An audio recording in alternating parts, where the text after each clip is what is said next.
नमस्कार दोस्तों, मैं हूं सूरज कुमार और आप देख रहे हैं IGNOU IQ Hindi YouTube channel.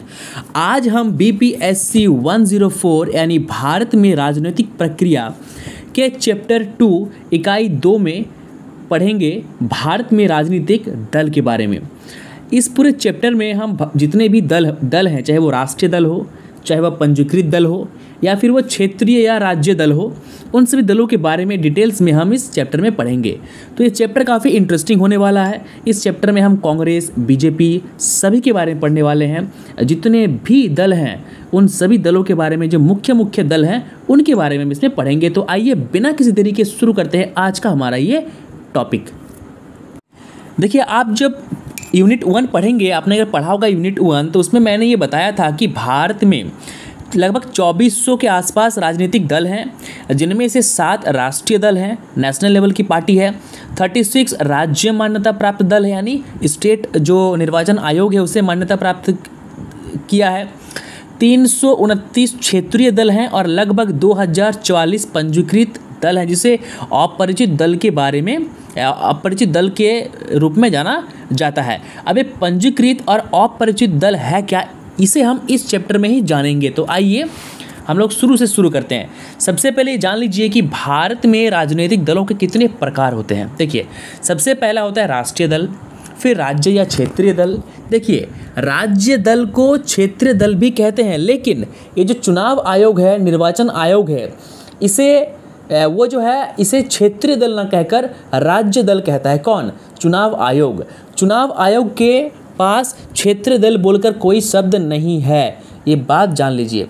और तीसरा है पंजीकृत गैर मान्यता प्राप्त दल। पहला राष्ट्रीय दल, दूसरा राज्य या क्षेत्रीय दल और तीसरा पंजीकृत गैर मान्यता प्राप्त दल। शुरू करेंगे हम लोग राष्ट्रीय दल से। निर्वाचन आयोग के अनुसार किसी दल को राष्ट्रीय पार्टी होने के लिए कम से कम निम्नलिखित योग्यताएं चाहिए। देखिए, कुछ ऐसे नियम होते हैं, कुछ ऐसे कंडीशन होते हैं। उन कंडीशन को आप फॉलो कीजिएगा, उन क्राइटेरिया को आप फॉलो कीजिएगा, फुलफिल कीजिएगा, उसके बाद ही आपको राष्ट्रीय दल का मान्यता प्राप्त होगा। राष्ट्रीय दल का मतलब होता है कि जो पूरे देश भर में चुनाव लड़ता है, जिसके पार्टी के जो नेता होते हैं वो प्रधानमंत्री बनने तक का दावा करते हैं, ये होता है राष्ट्रीय दल। और एक राष्ट्रीय दल होने के लिए कुछ चीज़ें हैं जो आपके पास होनी चाहिए, कुछ क्राइटेरिया है, कुछ नियम है जिसको फॉलो करना बहुत ज़रूरी है। उसके बिना आप राष्ट्रीय दल का मान्यता प्राप्त नहीं कर सकते। तो कौन से हैं वे 3 योग्यताएं जो एक दल के पास होंगी, तभी वो दल कहलाएगा राष्ट्रीय दल। देखिए, राष्ट्रीय दल मतलब सीधा समझ लीजिए कि वैसा दल जो पूरे देश भर में 28 राज्यों में चुनाव लड़ती है, वो है राष्ट्रीय दल। राष्ट्रीय दल का जो अध्यक्ष होता है, मेन मुखिया होता है, वो प्रधानमंत्री बनने तक का दावा करता है। क्यों? क्योंकि वो जानता है कि मैं पूरे देश में चुनाव लड़ूंगा और एक दिन अगर हर एक स्टेट से मुझे 10 सीट भी मिलती है, सपोज दैट 10 सीट ही मिलती है, तो मैं 280-90 सीट में लाने की क्षमता रखता हूँ। तो मैं एज अ प्राइम मिनिस्टर का मैं दावा करता हूँ। तो जो योग्यता है वो ये है कि उसे कम से कम 3 राज्यों से लोकसभा में कम से कम 2% सीटें प्राप्त करनी होती है। देखिए, लोकसभा में 545 सीटें हैं, ठीक है? कितना सीटें हैं? 545 सीट है। तो उस 545 सीट में से उसे 2% सीट उन्हें लाना पड़ेगा। किसे? उस पार्टी को जिसे राष्ट्रीय दल की मान्यता प्राप्त करना है। और 3 राज्यों में, ऐसा नहीं कि एक राज्य में ही, 3 राज्यों को मिलाकर वोटिंग का जो सीट का जो परसेंटेज है 2% होना चाहिए। अगर 2% सीट वो पार्टी ला लेती है 3 राज्यों को मिलाकर लोकसभा में, ये पहला कंडीशन है। दूसरा कंडीशन है आम चुनाव में पार्टी को 6% वोट मिले हो, कम से कम 4 लोकसभा सीट जीते हो। देखिए, 3 कंडीशन है, तीनों फॉलो करना होगा, ठीक है? 3 कंडीशन फॉलो करेंगे तभी आप नेशनल लेवल की पार्टी आप कहलाएंगे। पहला हो गया आपका 3 स्टेट में 2% सीट आपको लाना होगा। दूसरा है जो आम चुनाव होते हैं, लोकसभा का चुनाव, उसमें आपको 6% वोट मिले हो, ठीक है? कम से कम 4 लोकसभा सीट आपने जीता है। अगर आप 4 लोकसभा सीट नहीं जीत पाएँ तो आप नेशनल लेवल की पार्टी नहीं बन पाएंगे।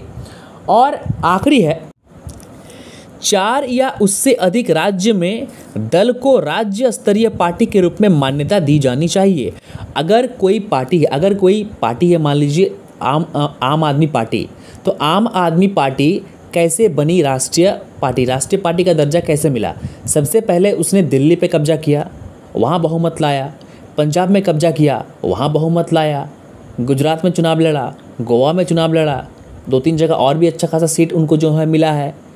तो 4 स्टेट में जो है ना उनको राज्य स्तरीय पार्टी के रूप में उसको मान्यता प्राप्त हो चुका है। दिल्ली में तो पहले ही हो गया था भाई, पंजाब में भी सरकार आगे तो हो गया है उसका, गुजरात में भी शायद हो गया है, और गोवा में भी चुनाव लड़ा है, गोवा में भी हो गया है। तो इस कारण से 4 राज्यों में जो है ना आम आदमी पार्टी को 4 राज्यों में राज्य स्तरीय पार्टी का दर्जा दिया गया है, और इसीलिए जो है ना उसे राष्ट्रीय दल का दर्जा मिल गया। ये समझ में आया आपको? अब देखिए 2020 में भारत में 7 राष्ट्रीय दल हैं। अब राष्ट्रीय दल कौन कौन से आप नाम देख लीजिए, इसमें कुछ ऐड होंगे, ठीक है। भारतीय राष्ट्रीय कांग्रेस, भारतीय जनता पार्टी, बहुजन समाजवादी पार्टी जिसकी जो अब अध्यक्षा हैं वो कौन है? मायावती, भारतीय कम्युनिस्ट पार्टी एंड मार्क्सवादी पार्टी। यहाँ पे 2 है, कंफ्यूज नहीं करना है। पहला है CPI और दूसरा है CPIM, यानी भारतीय कम्युनिस्ट पार्टी, मार्क्सवादी पार्टी।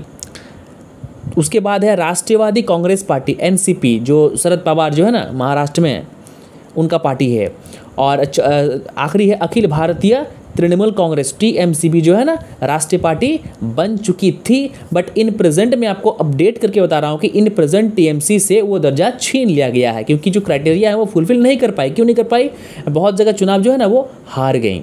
अपने स्टेट में ही विधानसभा चुनाव जब हुआ तब BJP जो है ना बहुत सारे सीट जो है वहाँ पे लाई है, और अभी जो है TMC को हटाकर आम आदमी पार्टी को उसमें ऐड किया गया है। अगर आप देखना चाहते हैं तो आप इंटरनेट में जाके देख सकते हैं।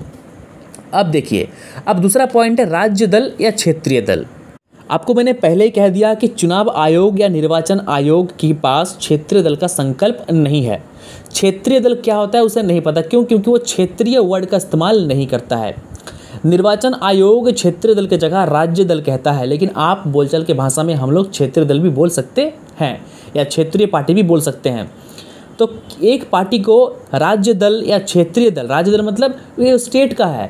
जैसे TMC मूल कहाँ का है? बंगाल का है। तमिलनाडु में क्या है? DMK है, AIDMK है। उसके बाद चल जाओ महाराष्ट्र, आप शिवसेना है। आप झारखंड में आओ, झारखंड मुक्ति मोर्चा है। आप चले जाओ उड़ीसा, वहाँ पर क्या है? BJD, बीजू जनता दल वहाँ पर है। तो उसे जो राज्य की पार्टी होती है उसे राज्य दल कहते हैं या क्षेत्रीय दल कहते हैं। वो उसी राज्य में चुनाव लड़ती है, कभी कभार बाहर जाती है, लेकिन उसका मेन फोकस रहता है कि हम अपने स्टेट में, जैसे TMC का फोकस क्या है कि मुझे यहीं पर राज करना है, मुझे यहीं का CM बनना है। हेमंत सोरेन जी का जो है उनका लक्ष्य क्या है? उनका लक्ष्य है कि मुझे झारखंड का CM बनना है, उन्हें थोड़ी जाकर उड़ीसा का CM बनना होगा। तो पूरा फोकस वो कहाँ करते हैं? अपने राज्य में करते हैं, और इसीलिए वो राज्य दल कहलाता है। लेकिन अगर आप आम आदमी पार्टी को देखें तो वो अपने क्षेत्र का विस्तार कर रहा है। पहले दिल्ली, फिर पंजाब, फिर गुजरात, फिर गोवा। तो वो अब क्या हो गया? वो क्षेत्रीय दल से बाहर निकलकर वो क्या बन गया? वो एक राष्ट्रीय दल बन गया। तो क्षेत्रीय दल या राज्य दल का मान्यता प्राप्त करने के लिए आपको 4 चीज़ें चाहिए, 4 योग्यताएं आपके पास होनी चाहिए। देखिए, पहला, उसे कम से कम 5 वर्षों तक राजनीतिक गतिविधि में होना चाहिए, मतलब 5 साल से आप पॉलिटिक्स कर रहे हैं, पहला। दूसरा है उसे आम चुनाव में 4% और राज्य चुनावों में 3% स्थान प्राप्त होना, 3% जो है ना उन्हें सीट प्राप्त होना चाहिए, तभी आप एक राज्य पार्टी बन पाएंगे। पहला क्या है? पहला है उसे कम से कम 5 वर्षों तक जो है ना राजनीतिक गतिविधि में होना चाहिए। दूसरा है जो आम चुनाव, माने लोकसभा का चुनाव हुआ तो उसमें 4% किसमें? आपका आम चुनाव में, लोकसभा में, और विधानसभा में जिस राज्य में उनको मान्यता प्राप्त चाहिए। झारखंड मुक्ति मोर्चा कोई पार्टी है, उस पार्टी को सपोज दैट उड़ीसा का उसको दर्जा चाहिए कि राज्य पार्टी का, तो उड़ीसा में जब विधानसभा का चुनाव होगा ना तो उस चुनाव में उन्हें कम से कम 3% जो है ना उसको सीट मिलना चाहिए।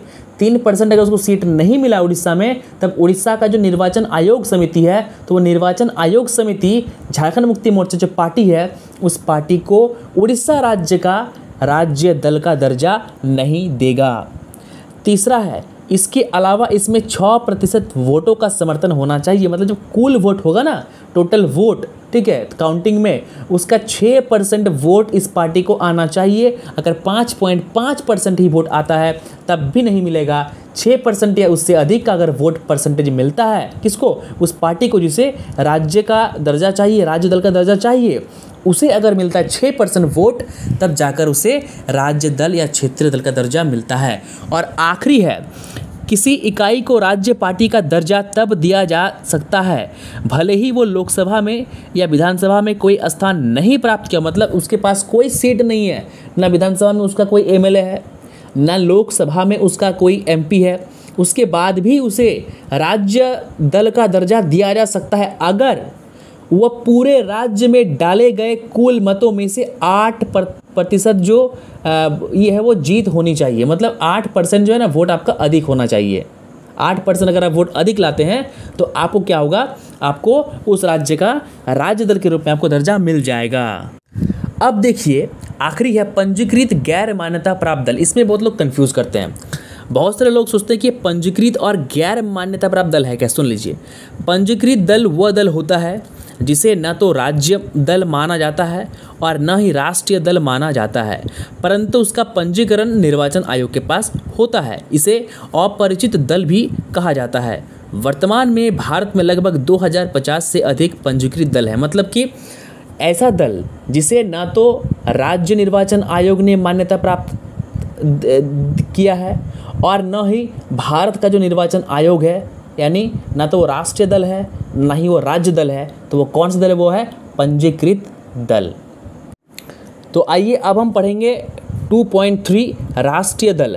राष्ट्रीय दल है क्या, ये तो आप पूरा का पूरा समझ गए हैं। तो देखिए राष्ट्रीय दल में सबसे पहले हम क्या पढ़ेंगे, भारतीय राष्ट्रीय कांग्रेस। इसलिए पढ़ेंगे क्योंकि भारतीय राष्ट्रीय कांग्रेस भारत की सबसे पुरानी पार्टी है, सबसे बड़ी पार्टी कभी हुआ करती थी, लगातार कई सारे चुनाव लड़े, भारत को बहुत सारे पावरफुल प्रधानमंत्री दिया है इस पार्टी ने। तो पहले हम इस पार्टी को पढ़ेंगे और किताब में भी पहले इस पार्टी का ही जिक्र है। तो आइए शुरू करते हैं। देखिए भारतीय राष्ट्रीय कांग्रेस को पहले समझिए आप। भारतीय राष्ट्रीय जो कांग्रेस है ना, ये पार्टी, इसको पार्टी के रूप में इसको चुनाव लड़ने के लिए नहीं बनाया गया था। कांग्रेस का जब निर्माण किया गया 1885 में A.O. ह्यूम द्वारा, तब इसका सिर्फ एक ही लक्ष्य था, भारत को आज़ाद कराने का। ये एक क्रांतिकारी संगठन था, ना कि चुनावी दल। जब 1947 में भारत आज़ाद हुआ तब देखिए हर पार्टी में कुछ लोग ऐसे होते हैं ना जो फ़ायदे के बारे में सोचते हैं, जिन्हें लाभ चाहिए, जिन्हें सत्ता चाहिए। तो जैसे ही भारत आज़ाद हुआ और 1952 में पहला लोकसभा का चुनाव कराया गया, तब कांग्रेस मैदान में उतर गई चुनाव लड़ने के लिए। तो एक क्रांतिकारी दल से कांग्रेस क्या बन गई, एक सत्ता का लोभी, इसे हम लोग कहते हैं, वो दल बन गई। उन्हें सत्ता चाहिए। तो कांग्रेस का ये रहा है वहाँ से हिस्ट्री। अब देखिए जब कांग्रेस चुनाव के मैदान में कूद गई ना, उस टाइम कांग्रेस के अलावे और कोई बड़ी पार्टी थी नहीं देश में जो उसको टक्कर दे। कांग्रेस सबके जुबान पे थी क्योंकि सबको मालूम था कि कांग्रेस ने देश के लिए लड़ा है। कांग्रेस ने बड़े बड़े नेता दिए हैं, सुभाष चंद्र बोस, उसके बाद आपका नेहरू जी, महात्मा गांधी, सरदार पटेल, मौलाना अबुल कलाम आज़ाद, डॉक्टर राजेंद्र प्रसाद, भीमराव अंबेडकर। तो कांग्रेस को कौन नहीं जानता है, कांग्रेस को सब जानते थे उस टाइम, इसलिए कांग्रेस को सब वोट भी करते थे। पूरे भारतवर्ष में जितने भी state at the time present थे, उन सभी स्टेट में कांग्रेस को बहुमत मिलती थी। कांग्रेस ही एकलौती ऐसी पार्टी थी जिसके सामने कोई खड़ा होने तक का सोचता नहीं था, क्योंकि सबको मालूम था कि लोग जो है, आदमी जो है, कांग्रेस को ही वोट दे, क्योंकि आदमी इतने खुश थे।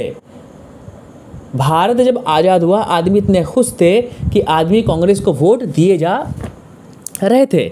लेकिन 1967 में ऐसा क्या हुआ, ठीक है, लोगों के मन में ऐसा कुछ रोष उत्पन्न हुआ। लोगों ने देखा कि अगर एक पार्टी ही अस्तित्व में रहेगी तो इससे क्या होगा, आपकी जो संप्रभुता है वो खतरे में आ जाएगा, दादागिरी बढ़ेगी, मारपीट बढ़ेगा।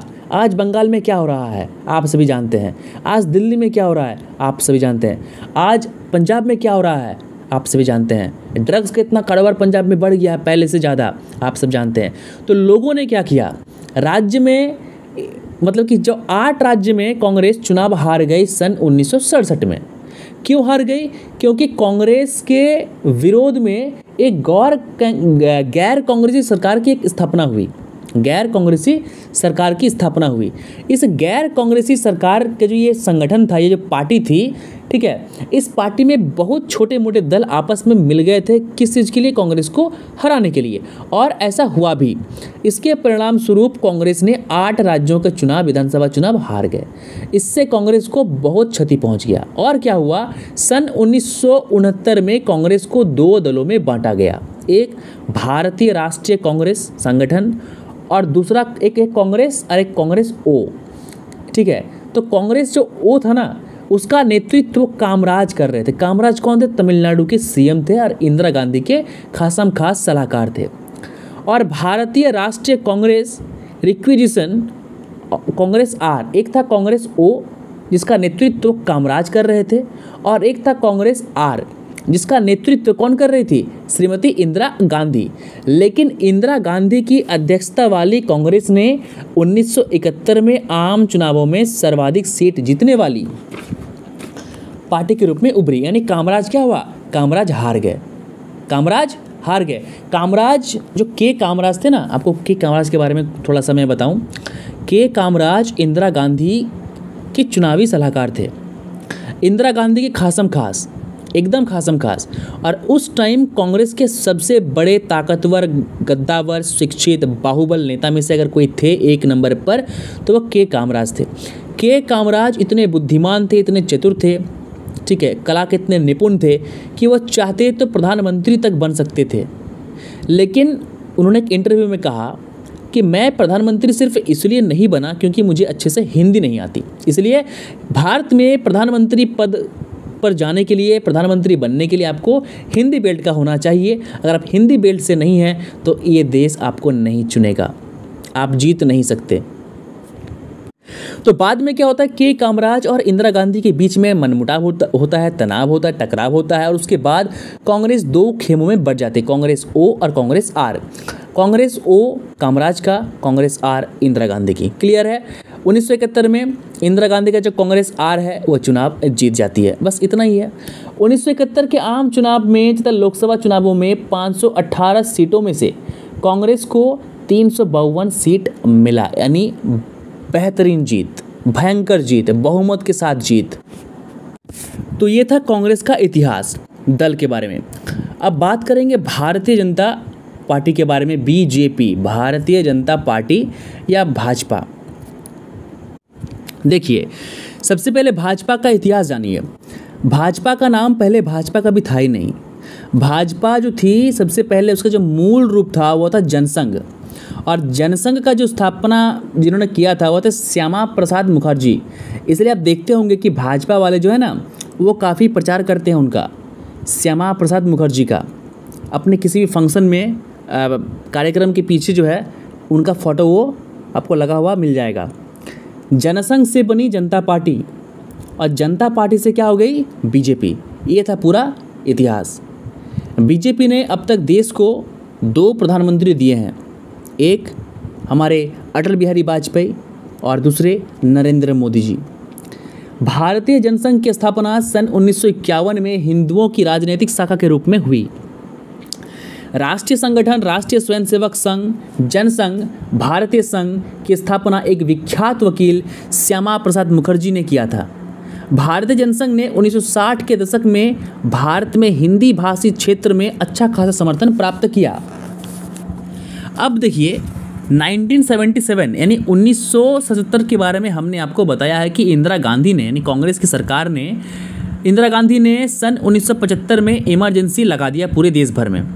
इससे क्या हो गया, लोगों में एक रोष हो गया, लोगों में एक भय का माहौल बन गया कि अगर फिर से कांग्रेस आई, अगर फिर से इंदिरा गांधी जीत कर आई तो हो सकता है फिर से वो ऐसा कुछ करेगी, क्योंकि इमरजेंसी में सब कुछ बंद था, कोविड वाला काम हो गया था। बड़े बड़े नेता को, क्रांतिकारियों को जेल में डाल दिया गया था, समाज सेवियों को, पत्रकारों को जेल में डाल दिया गया था। जितने भी आम आदमी के जितने भी अधिकार होते हैं, प्रेस की आज़ादी, अखबार नहीं आ रहे थे, न्यूज़ चैनल बंद हो चुके थे, सारा कंट्रोल प्रधानमंत्री के पास था। वो जो चाहेंगी वो करेंगी, जो चाहेंगी वो करेंगी। पूरे देश में मिलिट्री रूल था, लोगों को पकड़ पकड़ कर उसके नसबंदी कराए जा रहे थे। ऐसे में कैसे कोई पार्टी जीत सकती है? ऐसे में कैसे कोई जनता जो है उस पार्टी को वोट दे सकती है? परिणाम क्या हुआ? 1977 में जब लोकसभा का चुनाव हुआ ना, कांग्रेस हार गई। कांग्रेस हार गई। कांग्रेस क्यों हारी? क्योंकि 4 अन्य दलों के साथ बीजेपी का भी विलय हो गया। किसमें? जनता पार्टी में। 1977 के चुनाव से पहले विलय हो गया, और जब विलय हो गया ना तो फिर वो चुनाव जीत गई और इंदिरा गांधी चुनाव हार गई। जनता पार्टी ने चुनाव जीत लिया। उभरी है, कभी 2 सीट लाई थी भाजपा, आज भाजपा देश में राज कर रही है। लगातार 2 टर्म हो गया नरेंद्र मोदी जी का। 2024 में अगर फिर से वो जीत जाते हैं तो उनका तीसरा टर्म भी हो जाएगा। तो ये रहा भाजपा का इतिहास। अब मैं आपको बताऊंगा बहुजन समाजवादी पार्टी यानी बसपा। बसपा जो है ना, देखिए सिंपल से जान लीजिए, अधिक कुछ आपको पढ़ना इसमें है नहीं। बहुजन समाजवादी पार्टी की जो अध्यक्षा हैं वो है मायावती। मायावती उत्तर प्रदेश की मुख्यमंत्री रह चुकी हैं। मायावती एक दलित परिवार से बिलोंग करती हैं, एक महिला है। और अगर बात करें बहुजन समाजवादी पार्टी की, तो बहुजन समाजवादी पार्टी सिर्फ़ और सिर्फ फोकस करती है दलितों पर। उनका नज़र रहता है कि दलितों के वोट को हम कैसे कैप्चर करें। वो बात करती है हमेशा मंचों से दलितों के लिए। लेकिन आज सिनेरियो बदल चुका है, आज पूरा पॉलिटिक्स का सीन चेंज हो चुका है। आज आपको भारत में रहना होगा तो अच्छा पॉलिटिक्स करना होगा, क्योंकि सोशल मीडिया का ज़माना है। लोगों को मालूम चल रहा है कि आप क्या कर रहे हैं, क्या नहीं कर रहे हैं। आपके भाषण में एक गलती नेक्स्ट डे पूरे न्यूज़ चैनलों में खबर बन जाएगी। इसलिए अभी आप जातीय पॉलिटिक्स कर तो सकते हैं, लेकिन खुलेआम नहीं बोल सकते कि मैं दलितों का पार्टी हूँ, मैं हिंदुओं का पार्टी हूँ, मैं मुस्लिमों का पार्टी हूँ। आपको सबके लिए काम करना होगा, क्योंकि आपको सबका वोट चाहिए। नहीं चाहिए कोई वोट आपको दे नहीं दे वो अलग बात है। भले ही समाजवादी पार्टी को सिर्फ यादव ही वोट दे, लेकिन उस पार्टी को तो एक ब्राह्मण के पास भी जाना होगा, एक बनिया के पास भी जाना होगा वोट मांगने के लिए। ऐसा तो नहीं है कि वो पार्टी घर से निकली, हाँ भाई मैं यादव हूँ, तुम भी यादव हो, चलो भाई हमको वोट दो। ऐसा नहीं होता है, सबके पास जाना पड़ता है वोट मांगने के लिए। अब कोई वोट दे कोई ना दे वो अलग बात है। अब देखिए बहुजन समाजवादी पार्टी जो है ना, वह उत्तर प्रदेश की पार्टी है। उत्तर प्रदेश में यह पार्टी 4 बार सरकार बना चुकी है, और इस पार्टी की नेता मायावती को उत्तर प्रदेश के मुख्यमंत्री के रूप में 4 बार चुना जा चुका है। 4 टाइम्स, 4 बार। इस दल की बात करें तो ये जो दल है ना, इस दल की स्थापना सन 1984 में दलित नेता काशीराम ने की थी। बीएसपी बनाने से पहले काशीराम ने सीमांत समुदाय को संगठित किया, यानी जो दलित थे उसको संगठित किया। 1978 में डीएस। अब देखिए बीएसपी के सिद्धांत के नारे इस जोश को रेखांकित करते हैं कि नारा जो था ना बीएसपी जब अस्तित्व में आई, क्योंकि दलितों के साथ बहुत उपहास हो रहा था, बहुत अत्याचार हो रहा था, तो इसलिए कुछ पार्टी ने क्या हुआ कि दलितों का, अरे भाई दलित जो किसी का बात करता है ना कि मैं दलितों का पार्टी हूँ, मैं दलितों का शुभचिंतक हूँ, सब झूठ है, सब ढकोसला है, सब चुनावी सत्ता के लिए है, सब मुख्यमंत्री और प्रधानमंत्री बनने के लिए है। जनता सबसे बड़ी बुड़बक है। जनता को एक ही बार अधिकार मिलता है, 5 साल में एक बार सरकार बदलने के लिए। बाकी नेता आते हैं, मंच से वादा करते हैं, चले जाते हैं, और जनता ज्यों की त्यों बनी रहती है। गरीब और गरीब होता जा रहा है, अमीर और अमीर होता जा रहा है। तो इनका जो नारा था वो क्या था? मत हमारा, राज तुम्हारा, उच्च जाति नहीं चलेगा। दूसरा था मत से लेंगे पीएम सीएम और आरक्षण से एसपीडीएम। तो ये सब जो थे ना, ये नारे थे किनके? बहुजन समाजवादी पार्टी का। अब देखिए सन 1996 में बीएसपी ने यानी बहुजन समाजवादी पार्टी ने एक राष्ट्रीय पार्टी का दर्जा हासिल कर लिया था। बीएसपी प्रमुख मायावती जो थी वो पहली बार 1995 में उत्तर प्रदेश की मुख्यमंत्री बनी। तो तो यहाँ पे ख़त्म होता है बीएसपी।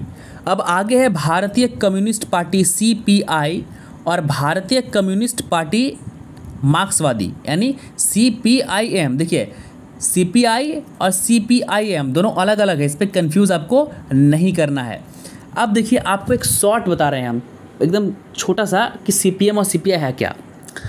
देखिए भारत में जो कम्युनिज़्म आया, कम्युनिज़्म का मतलब होता है कि वामपंथी। दो तरह की विचारधाराएं होती है, एक वामपंथी और एक दक्षिणपंथी। पूरे विश्व में आप कहीं भी जाओ जहाँ पर लोकतंत्र है, जहाँ पे दो पार्टी की सरकार है, अगर आप वहाँ पे जाओगे ना, अमेरिका में भी दक्षिणपंथी और वामपंथी हैं। आज की जो सरकार है वो सरकार दक्षिणपंथी नहीं है। ट्रम्प की जो सरकार थी ना वो दक्षिणपंथी सरकार थी। पाकिस्तान के खिलाफ जो है ना उनका रुख काफ़ी कड़ा था, लेकिन आज पाकिस्तान के प्रति बाइडेन का रुख कड़ा नहीं है। ट्रम्प जो थे ना वे प्रो इंडियन थे, भारत को बहुत मानते थे। ये जो बाइडेन है ना ये प्रो पाकिस्तानी है, पाकिस्तान से अधिक प्यार करता है और भारत से थोड़ा सा ये दूर रहते हैं। ठीक है। अब देखिए ये जो कम्युनिज़्म है ना ये कार्ल मार्क्स का दिया हुआ है। वामपंथ मार्क्सवादी है ना, मार्क्सवादी का मतलब क्या होता है कि मार्क्स को जो मानता है, कार्ल मार्क्स, आगे चल के पढ़ेंगे आप 3rd ईयर में, ठीक है, पार्ट 2 में। तो जो कार्ल मार्क्स है उन्होंने एक विचारधारा दी कि पूंजीवादी समाज का अंत होना चाहिए। समाज में जो पैसे एक जगह इकट्ठा हो जाते हैं लोगों के पास और बाकी गरीब जनता गरीब रहती है, ऐसा नहीं होना चाहिए। अमीर के पास जो पैसा इकट्ठा किया हुआ है ना वो पैसा गरीबों में वितरित हो जाना चाहिए। सभी एक समान होना चाहिए, कोई अमीरी नहीं कोई गरीबी नहीं। उनका ये कॉन्सेप्ट था। उनका कॉन्सेप्ट ये था कि अगर कोई व्यक्ति नहीं मान रहा है तो उसे मारिए, उसे पीटिए, उसका कत्ल कीजिए। और कम्युनिज़्म इसी की बात करता है, वामपंथ इसी की बात करता है। वामपंथ लोगों का नारा है कि लाल सलाम, खून से करेंगे क्रांति। ठीक है, लाल क्रांति। आप बंगाल में देखो 28 साल सीपीएम ने राज किया, क्या हुआ बंगाल में? खून खराबा, कत्लेआम। केरल में आज देख लो, केरल में सीपीएम की सरकार है, क्या हो रहा है केरल में आज? हिंदुओं के निर्मम हत्या।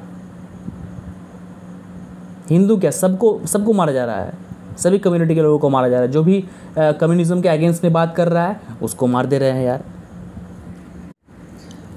भारत में कम्युनिज्म यानी भारत में मार्क्सवाद को लाने वाले दो व्यक्ति थे, एक कानू सान्याल और दूसरा चारू मजुमदार। ये इन दो व्यक्तियों का कांटेक्ट विदेशों से था, माओ से तुंग से था। इन दो व्यक्तियों ने ही जो है ना कम्युनिज्म को भारत लाया। इस पार्टी की जो स्थापना है सीपीआई, ठीक है, कम्युनिस्ट पार्टी ऑफ इंडिया की स्थापना 1925 में हुई। यह मार्क्सवाद से प्रेरित है। यह दल प्रथम लोकसभा की मुख्य विपक्षी पार्टी बना, यानी जब फर्स्ट लोकसभा इलेक्शन हुआ था ना 1952 में, तब विपक्ष में कांग्रेस जीत गई थी और ये हार गया था। ठीक है, ये हार गया था। कौन? सीपीआई। तो सीपीआई विपक्ष की पार्टी बनी थी, विपक्ष में वो बैठी हुई थी। अब देखिए 1957 में चुनाव में सीपीआई केरल विधानसभा का चुनाव जीतने के बाद, माने 1957 में क्या हुआ, केरल में विधानसभा का चुनाव हुआ तो सीपीआई जीत गई। तो जीतने के बाद संसदीय लोकतंत्र में चुनाव जीतने वाली विश्व की पहली कम्युनिस्ट पार्टी बन गई। संसदीय लोकतंत्र मतलब देखिए जितने भी कम्युनिस्ट देश है वहाँ पर एकल गवर्नमेंट है, एक ही पार्टी है। मैंने पहले आपको कहा है एक ही पार्टी है। आप पहला यूनिट पढ़ लो, उसमें एक ही पार्टी का मैंने एकल दल का मैंने बात किया है। लेकिन भारत में की जो शासन प्रणाली है वो क्या है? बहुदलीय है, बहुत सारे दल हैं। उसके बावजूद केरल में, ठीक है, वहाँ का मुख्यमंत्री बन जाता है कौन? सीपीआई का एक आदमी। एक ऐसा कॉन्सेप्ट, एक ऐसा विचारधारा जो बाहरी देश का है, जो चाइना का है, जो रशिया का है, जो कार्ल मार्क्स ने दिया है, उस विचारधारा से इंडिया में एक स्टेट में सीपीआई जीत जाती है। अब सोचो उस पार्टी में ज्वाइन करने वाले लोग भी कैसे हैं और उस पार्टी के उम्मीदवार को वोट देने वाले भी कैसे हैं। उन्हें यहाँ तक समझ में नहीं आता कि जो विचारधारा लेके चल रहे हैं वो कितना खतरनाक है, उससे क्या हो सकता है। और इस चुनाव में जब सीपीआई जीत गया ना तो उसके बाद नंबूदरीपाद केरल के मुख्यमंत्री इसको बनाया गया। किसको? नंबूदरीपाद। इनका पूरा नाम था EMS नंबूदरीपाद। उन्हें केरल का मुख्यमंत्री बनाया गया। भारत में यह पहली गैर कांग्रेसी सरकार भी थी। देखिए उस टाइम क्या था कि पूरे देश में कांग्रेस का सरकार था, लोकसभा में भी, विधानसभा में भी। विधानसभा में ऐसा कोई राज्य नहीं था जहां पर कांग्रेस का सरकार नहीं था, लेकिन एकमात्र केरल 1957 में जो है ना, केरल ने रिकॉर्ड तोड़ दिया। CPI सबसे पहली पार्टी बन गई जो गैर कांग्रेसी पार्टी थी, और उसका राज था एक स्टेट में, उसका CM भी था एक स्टेट में। अब देखिए अभी वर्तमान में क्या है ना, वर्तमान में भी केरल में अभी भी CPI का दबदबा है, लेकिन त्रिपुरा के बंगाल, ठीक है, इन सब में जो था ना, इन सब में भी, बंगाल में तो 28 साल राज किया है CPI, 28 साल CPI राज किया है। लेकिन अब क्या हो गया, अब चेंज हो गया। अब त्रिपुरा में भी ख़त्म हो गया CPI, वहाँ BJP आ गई है। अब बंगाल में भी CPI ख़त्म हो गया, वहाँ TMC आ गई है। अब बचा सिर्फ एक स्टेट केरल, और केरल में BJP ने पूरा फोकस कर रखा है जीतने के लिए। चर्च के पादरियों से मिल रहे हैं, उनसे बात कर रहे हैं, क्योंकि चर्च ही मालिक है। मुस्लिम आबादी काफ़ी कम है केरल में और ईसाई काफ़ी अधिक हैं, तो जीतना का जो समीकरण है वो ईसाई का है। बिना ईसाई और मुस्लिम वोट के आप जीत नहीं पाएंगे। मुस्लिम आपको वोट देगा नहीं, जो नेता लोग बात करते हैं। तो वोट चाहिए आपको किसको? हिंदुओं का और ईसाइयों का। ये कॉन्सेप्ट केरल में भी वर्तमान में चल रहा है। मैं खुल के बता रहा हूँ आपको, मैं न्यूज़ देखता हूँ तो मैं खुल के आपको बता सकता हूँ। तो ये रहा पूरा का पूरा CPI CPM का इतिहास और वोट की राजनीति। अब हम बात करेंगे NCP की, राष्ट्रवादी कांग्रेस पार्टी तथा अखिल भारतीय तृणमूल कांग्रेस। NCP और TMC का हम इस पर चर्चा करेंगे, और इस चैप्टर को हम अभी तक क्लोज नहीं करेंगे। पार्ट 1 है, पार्ट 2 में इसको हम ख़त्म करेंगे। तो देखिए NCP के बारे में थोड़ा जान लीजिए। NCP और TMC जो है ना, ये कभी कांग्रेस की पार्ट हुआ करती थी। कांग्रेस ही टूटा। ममता बनर्जी जब रेल मंत्री थी कांग्रेस में थी, TMC बाद में अस्तित्व में आई। शरद पवार, तृणमूल कांग्रेस की जो मुखिया है ममता बनर्जी, ये सभी कांग्रेसी थे, ये सभी कभी कांग्रेस के मेंबर थे। लेकिन हुआ क्या, कुछ मनमुटाव हुआ। इन्हें लगा कि नहीं, अब हमें जो है सम्मान वो नहीं मिल रहा है, अब हमें CM बनना है। कब तक मंत्री बनकर रहेंगे देश का? एक स्टेट का CM माने एक स्टेट का सर्वोसर्वा, एक स्टेट का प्रधानमंत्री तक का पावर है उसके पास, ठीक है। अब देखिए NCP की स्थापना 25 मई 1999 को शरद पवार, PS संगमा तथा तारिक अनवर द्वारा हुई थी। PS संगमा ने 2012 में NCP छोड़ दिया।